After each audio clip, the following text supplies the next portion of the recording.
Oh, elle a fait un méchant saut, mais c'est pas une grosse non plus. C'est peut-être une arc-en-ciel, ça, par exemple. C'est un poisson qui a été ensemencé dans les tailles de 6 à 8 pouces par le gouvernement du Québec il y a déjà quelques années. Germain Chevrolet Saint-Raymond, fier partenaire de l'émission La pêche dans la peau avec Samuel Gendron. Parce que ton nouveau camion, il est chez Germain Chevrolet Saint-Raymond.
Là, on s'en va au lac Memphremagog. Je suis assez content.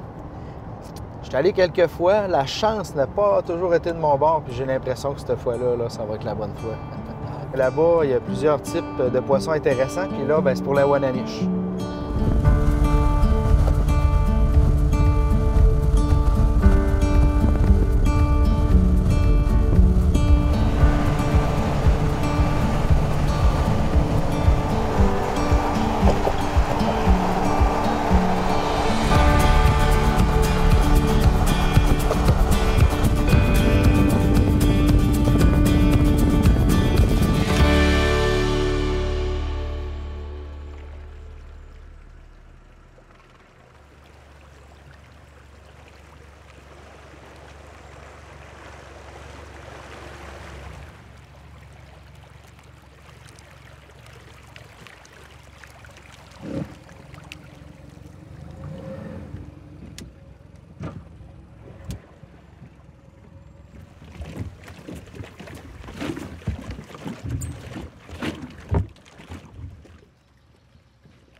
À une époque où Internet se développait, les forums de pêche se développaient, il fallait trouver un nickname, un pseudonyme.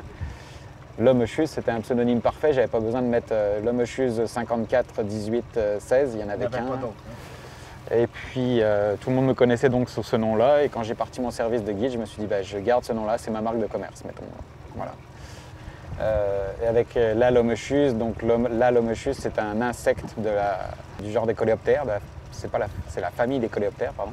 Cet insecte, en fait, via sa carapace, sécrète une substance. Et c'est sa façon, en fait, de chasser ses proies. Elle rentre dans une fourmilière, sécrète cette substance, les fourmis sont attirées par cette substance, têtent cette substance, en deviennent totalement accros. En fait, ça leur bloque leur système nerveux et elles ne se rendent pas compte qu'elles se font dévorer vivantes par l'Hommechus.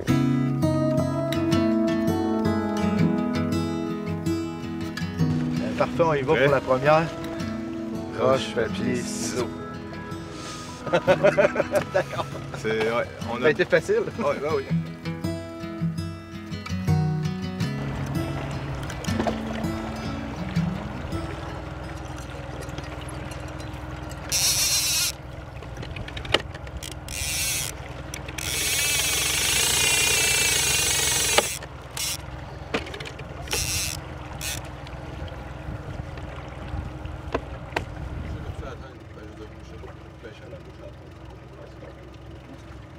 C'est secret de pêcheur, ce que tu fais là? Bah ça c'est mes streamers à moi que je monte moi-même. Fait que oui, il y en a qui sont, on va dire, secrets. OK. Plus tellement, puisque j'ai décidé de commencer à l'annoncer que je les vendrais à ceux qui voudraient les acheter.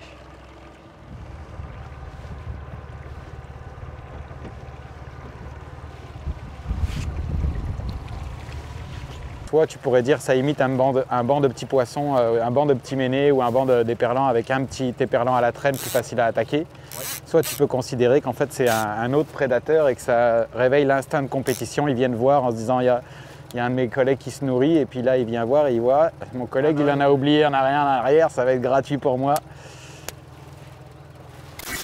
La palette, elle ne sert pas à faire caler, elle sert de stabilisateur pour pas que le streamer tourne sur le côté. Oui. Le streamer tourne, mais ça ne tourne pas. Ça va à 24 pouces en dessous de l'eau. Juste la bonne hauteur. Ça donne une action aussi. Oui, c'est le poêle qui fait le job dans l'eau. Le poêle, il bouge, il fait ça. Là. Ça fait comme si un mené. De toute façon, un mené, là, ça nage pas de même, un mené. Là. Donne un coup de pied à terre, des fois, sur le bord de l'eau, puis il part comme une torpille. Comme une torpille, oui. T'as remarqué ça, hein? Oui. Les deux fils noirs, là, c'est du fil de 29 livres, il est là. Ça, c'est mon fil noir. 29 livres, je le double. Ça fait qu'on fait 29 livres multiplié par 2, ça fait pas loin de... 58. Oui, je partais pour dire 60, là, ça fait 58 livres. Ça veut dire que ça sera pas arrachable, ça. C'est impossible, ça peut pas péter. C'est du fil pour l'eau salée. Il peut pas venir corrosif. Puis quand je monte un streamneck comme ça, je prends tout le temps un bout de laine de même. Là, il faut le mettre en dessous. Ça, c'est ça qui fait la gorge. On a bien une petite branche ici, là. Ça fait quand même un nez blessé. Ensuite de ça, c'est le streamer de derrière, là. Lui, je prends tout le temps le plus foncé, parce qu'il va être moins jaune que l'autre. Ça fait deux petits menés qui se suivent. Il y en a un qui est plus jaune, puis l'autre, il va être plus. Après ça, je prends ça. Je fais attention. Après ça, il faut que je le coupe en travers un peu. Je l'enroule sans forcer au début. Je fais 3-4 tours. Puis là, j'y vais en serrant. Après ça, je me prends une plume. Ça, c'est du faisan doré. Là, il n'est pas doré, là, parce que lui, il est tendu. J'enlève les faux poils. J'y mets du sucre dessus. Là, je tire pour l'uniformiser égal. Pour garder les deux côtés noirs. Là, en roulant. Ensuite de ça, je recoupe en 45 degrés. Là, je mets une goutte de colle. Ça, la petite goutte de colle, elle va servir à tout pogner les poils ensemble. Pour pas que quand on va tirer dessus, bien, on est sûr qu'ils vont rester là. Puis là, je fais la formation de la tête avec du fil. L'uniformiser, que ça fasse comme un rang de tête de petit poisson.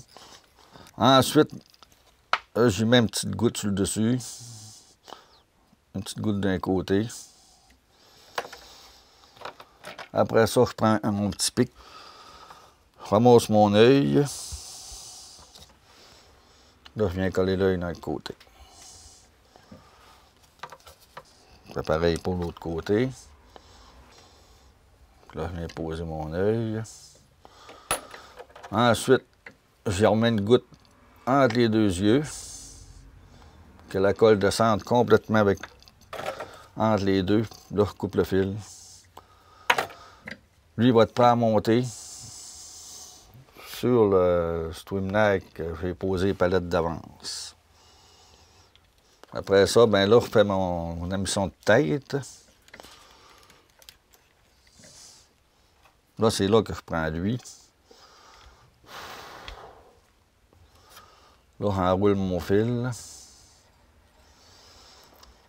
Là, je l'ajuste. J'ai une mesure que je me prends ici, là. Je sais à peu près comment la distance. Mais avant de me rendre jusqu'en bas, pour renforcer le fil, ben avant, je le coupais, puis des fois, on perdait des bouts, on perdait celui-là. J'ai trouvé une nouvelle méthode. Là, je le passe en avant de la palette, il va se trouver de barrer là. Puis là, on redescend tout ça jusqu'en bas. Là, elle barre là aussi. Là, il faut qu'il refasse un corps or ou argenté, mais là, cette fois-là, il fait argenté. Je me prends ça, c'est du tinsel.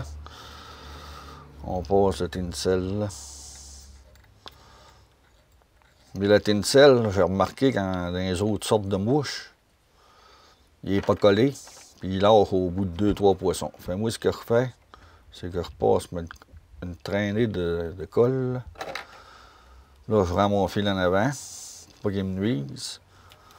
Puis là, je vais tourner le tinsel sur la colle. Ça, là, ça sortira plus jamais de là. Impossible. Le stumenag, il va venir à l'usure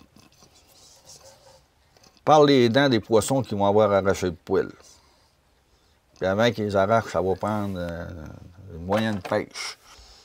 Puis là, je recommence le même principe que tantôt. Je remets sa gorge.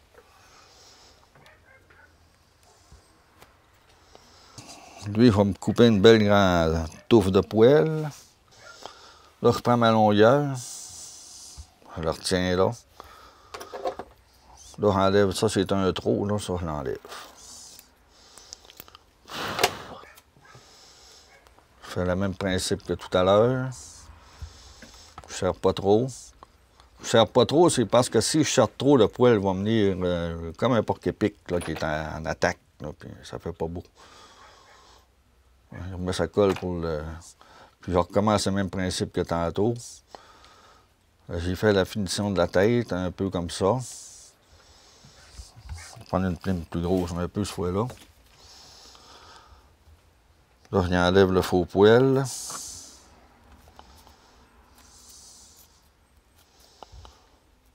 Pour avoir seulement que la branche. Je le remets là. Je tourne pas fort non plus, il ne faut pas que je serre trop fort parce qu'il faut que je tire sur ma plume. Hein? Je tire sur ma plume. Je coupe l'excédent. Je mets une petite goutte de colle encore. Après ça, ben, je vais uniformiser ça. Là, je remets ma colle entre les deux pour tout geler ça ensemble, puis je passe d'un côté. Pour pouvoir aller coller mes yeux. Et lui, vu que la tête est plus grosse un peu, bien là, j'en mets un peu de chaque côté. Après ça, je coupe mon fil. Ensuite, je l'ajuste. Et là, vous avez assisté à la création d'un stumenag.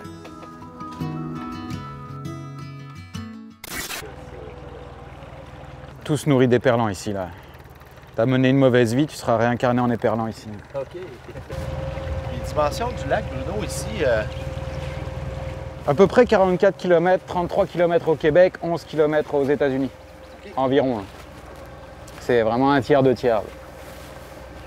Les profondeurs du lac, dans ses plus profonds, ça passe 380 pieds le plus profond. 380. Ouais.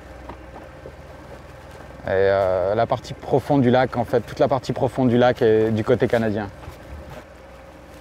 En ce moment, on pêche sur le plateau. On est tous en attente d'avoir les salmonidés qu'on désire pêcher, en l'occurrence Wananiche et Arc-en-Ciel, qui reviennent des États-Unis, parce que ton bassin versant du lac Memphremagog part vraiment du sud vers le nord. Les principales rivières qui alimentent le lac Memphremagog sont aux États-Unis. Donc c'est des rivières aussi où il y a des beaux bancs d'éperlans qui remontent au printemps pour se reproduire et qui ensuite effectuent cette migration depuis les rivières des États-Unis jusque dans la partie profonde au fur et à mesure que la température d'eau se réchauffe. Et les Wananiche les suivent.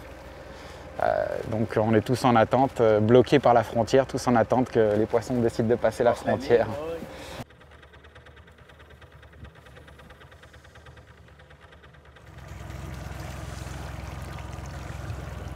Regarde ça, les ensemencés du mois d'avril.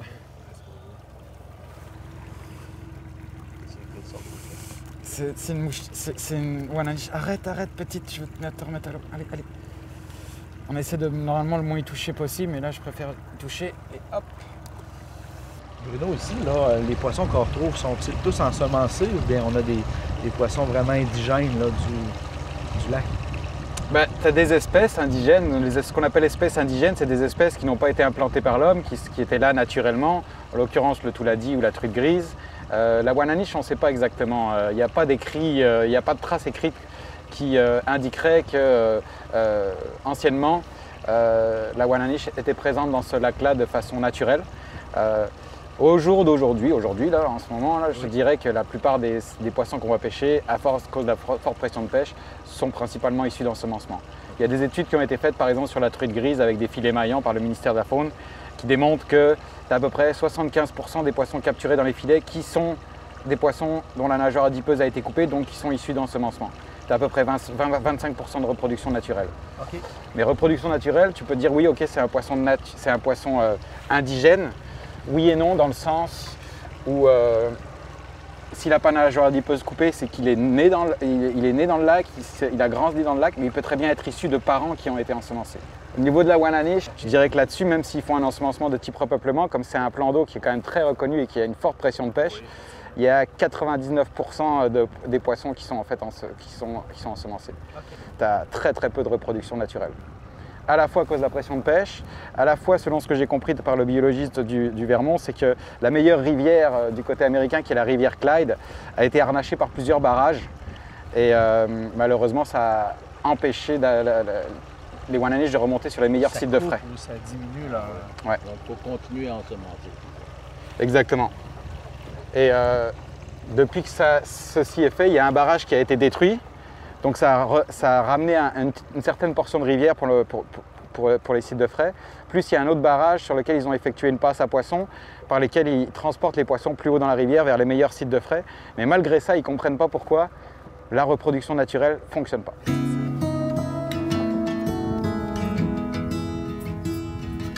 Ouais. Tire la canne vers l'avant, ouais, c'est ça. Pas trop de mouvement. Non, on n'épuisera pas celui-là. Garde ta canne un tout petit peu plus haute pour garder l'angle. Ouais. Parfait, pas trop haute non plus. Vas-y, roule, je me suis mis au neutre, elle va venir au bateau. Une petite Wananiche qu'on va remettre à l'eau rapidement. Okay. Nageoire adipeuse coupée, nageoire pelvienne gauche coupée. Poisson ensemencé l'année dernière, mais hop. Voilà. Ça peut-tu arriver qu'on en garde? On va tous les remettre à l'eau? Malheureusement, avec la pression de pêche de plus en plus forte sur ce plan d'eau, automatiquement, dès qu'il y a une Wananiche de taille légale, elle est prélevée. Fait que ça fait que des cohortes, les classes d'âge, si tu veux, un petit peu plus âgées, qui pourraient être des poissons de belle taille, ils sont beaucoup moins. Il y en a beaucoup moins. Donc, question de probabilité, là, des jeunes Wananiche pas légales, on va en prendre beaucoup plus parce qu'elles sont beaucoup plus nombreuses, quoi.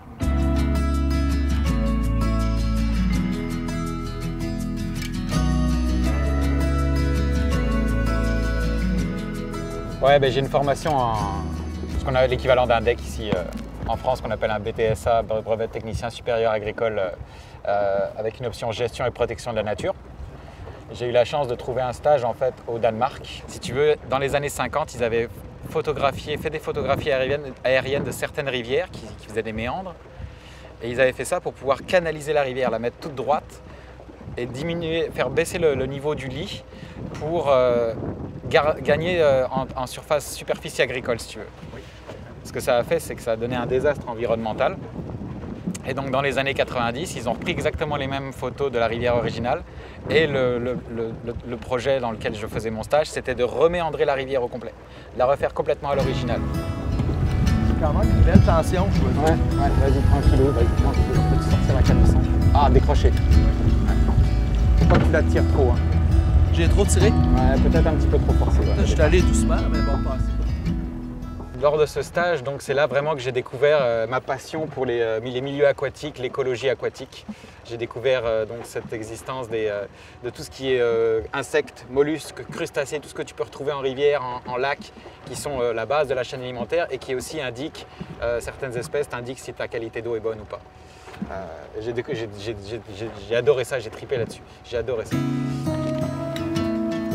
Oh, elle a fait un méchant saut, mais c'est pas une grosse non plus. C'est peut-être une arc-en-ciel, ça, par exemple. Ouais, c'est une arc-en-ciel, ça. Probablement une petite arc-en-ciel de... Ah non, elle est back-S. Je suis en train de me demander. Elle se donne, en tout cas. Voilà. Ouais, mais ça, c'est probablement une souche stylette, par exemple. La ligne rose n'est pas très définie, poisson beaucoup plus argenté, avec un dos un peu vert. La truite arc-en-ciel est d'origine de l'Ouest Pacifique, donc l'Ouest canadien, Ouest américain. A été implantée ici au Québec, un peu partout. Et en l'occurrence au lac Memphremagog, il y a une centaine d'années, ils ont implanté la souche migratrice de la truite arc-en-ciel, ce qu'on appelle steelhead, une souche steelhead. En fait, ces truites arc-en-ciel dans l'Ouest canadien, quand elles dévalent leur rivière, elles vont descendre à l'océan Pacifique, elles vont se nourrir comme les saumons et vont remonter ensuite la rivière pour se reproduire. Et quand elles remontent la rivière, elle était tellement argentée que les locaux l'ont appelée steelhead, tête d'acier. Bon, c'est une souche assez spécifique, il y a différentes souches de steelhead, mais c'est une souche spécifique comparée à une souche de truite arc-en-ciel qu'on va dire résidente, sédentaire. Et c'est ces souches-là qui a été implantée au lac Memphremagog il y a une centaine d'années et qui depuis maintenant n'est quasiment plus ensemencée ça a été implanté par le Vermont. C'est quasiment plus ensemencé parce qu'il y a de très bonnes rivières dans lesquelles ces truites arc-en-ciel remontent, se reproduisent et le Vermont considère que la reproduction suffit à être autosuffisante pour la population en fait, pour créer une population. On ne peut pas dire qu'elle est indigène, on dit qu'elle est naturalisée en fait. Parce qu'au départ, elle a été implantée par l'homme.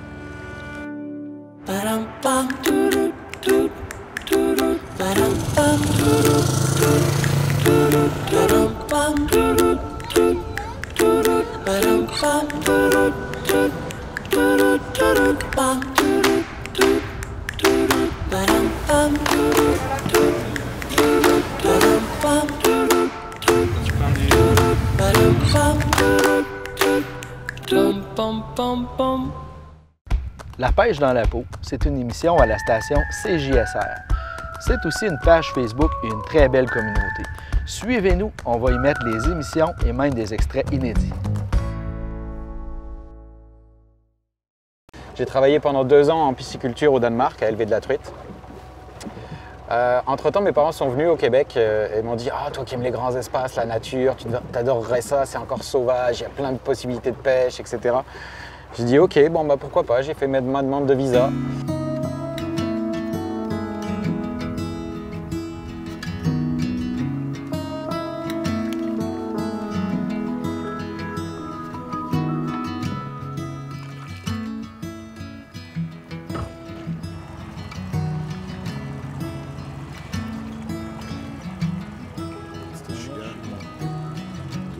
Donc je me suis retrouvé en chômage technique durant un hiver. Je me suis dit c'est l'idéal, je suis venu en janvier 2002 je pense, ici, en me disant ça va être parfait, je vais voir à quoi ressemble l'hiver au Québec, au Canada. En plus c'est le temps où probablement les pisciculteurs doivent avoir, vu que la majorité des lacs sont gelés, de leurs bassins sont gelés, ils ont peut-être plus de temps, moins de travail. Donc c'était le bon temps pour aller amener des CV. C'est grâce à ça qu'en amenant un CV, j'ai réussi à trouver un emploi avant même d'immigrer à l'aquaculture Blainville. Ouais,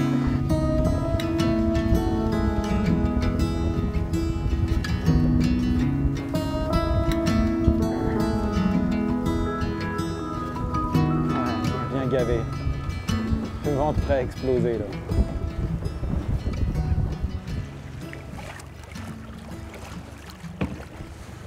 J'ai repris des études, j'ai passé un bac en biologie à l'université de Sherbrooke.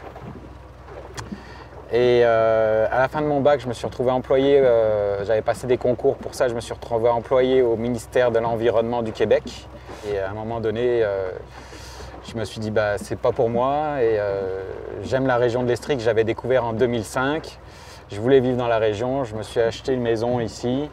Et j'ai essayé de trouver un emploi, mais c'était difficile. Je dis, je suis bon à la pêche, j'aime la pêche au lac Memphremagog. Je lance mon entreprise, on verra ce que ça donne. C'est comme ça que c'est arrivé. Et ça fait depuis 2014.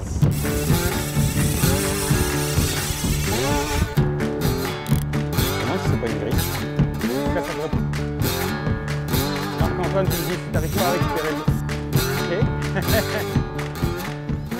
Là, on n'était vraiment pas une technique à la grise, mais ça arrive parfois qu'il y a des techniques de pêche à vitesse rapide pour la one-aniche arc-en-ciel. Tu prends des grises motivées. Là. Ouais, tu fais ça bien. Chacun. Ça commence à crever dans le bain. On prend le bord, on va faire ça. Là, ça peut continuer. On va le caméra, il met à l'eau, c'est ça. Tu vas voir la lunette, tu vas mettre ça.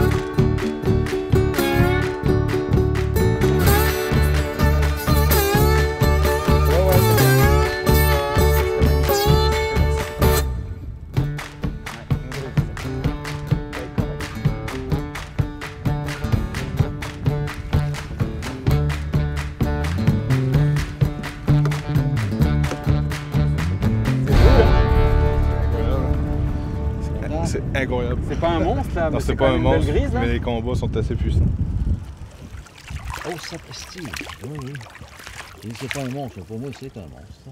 Les trucs gris, ça peut devenir vraiment gros. Là, on peut le voir, pas de nageoire adipeuse. Normalement, elle a une nageoire adipeuse qui est la nageoire résiduelle de tous les salmonidés. Donc, c'est un poisson qui a été ensemencé dans les tailles de 6 à 8 pouces par le gouvernement du Québec il y a déjà quelques années. C'est un poisson à croissance très lente. Cette grise-là, je dirais, à vue de nez, elle doit avoir 9 ans, 8-9 ans. Là. OK. C'est une taille moyenne pour le lac? C'est une belle taille quand même. Tu sais, elle est longue, mais elle n'est pas non plus grasse, mais elle est longue là. C'est un poisson qui doit faire dans les 7-8 livres, ça, 7 livres.